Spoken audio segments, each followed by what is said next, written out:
Genesis 42. Joseph's brothers go to Egypt.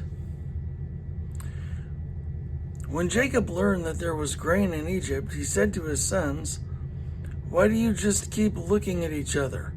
He continued, "I have heard that there is grain in Egypt. Go down there and buy some for us, so that we may live and not die." Then 10 of Joseph's brothers went down to buy grain from Egypt. But Jacob did not send Benjamin, Joseph's brother, with the others because he was afraid that harm might come to him. So Israel's sons were among those who went to buy grain, for there was famine in the land of Canaan also. Now Joseph was the governor of the land, the person who sold grain to all its people. So when Joseph's brothers arrived, they bowed down to him with their faces to the ground. As soon as Joseph saw his brothers, he recognized them, but he pretended to be a stranger and spoke harshly to them. "Where do you come from?" he asked. "From the land of Canaan," they replied, "to buy food." Although Joseph recognized his brothers, they did not recognize him. Then he remembered his dreams about them and said to them, "You are spies. You have come to see where our land is unprotected." "No, my lord," they answered. "Your servants have come to buy food. We are all the sons of one man. Your servants are honest men, not spies." "No," he said to them, "you have come to see where our land is unprotected." But they replied, "Your servants were 12 brothers, the sons of one man, who lives in the land of Canaan. The youngest is now with our father, and one is no more."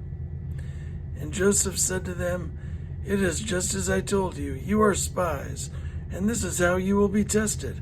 As surely as Pharaoh lives, you will not leave this place unless your youngest brother comes here. Send one of your number to get your brother. The rest of you will be kept in prison, so that your words may be tested to see if you are telling the truth. If you are not, then as surely as Pharaoh lives, you are spies." And he put them all in custody for 3 days. On the 3rd day, Joseph said to them, "Do this and you will live, for I fear God. If you are honest men, let one of your brothers stay here in prison, while the rest of you go and take grain back for your starving households. But you must bring your youngest brother to me, so that your words may be verified, and that you may not die." This they proceeded to do. They said to one another, "Surely we are being punished because of our brother. We saw how distressed he was when he pleaded with us for his life, but we would not listen. That's why this distress has come on us." That's why this distress has come on us. Reuben replied, "Didn't I tell you not to sin against the boy? But you wouldn't listen. Now we must give an accounting for his blood." They did not realize that Joseph could understand them, since he was using an interpreter. He turned away from them and began to weep, but then came back and spoke to them again. He had Simeon taken from them and bound before their eyes. Joseph gave orders to fill their bags with grain, to put each man's silver in his sack, and to give them provisions for their journey. After this was done for them, he loaded their grain on their donkeys and left. At the place where they stopped for the night, one of them opened his sack to get feed for his donkey, and he saw silver in the mouth of the sack. "My silver has been returned," he said to his brothers. "Here it is in my sack." Their hearts sank, and they turned to each other trembling and said, "What is this that God has done to us?" When they came to their father Jacob in the land of Canaan, they told him all that had happened to them.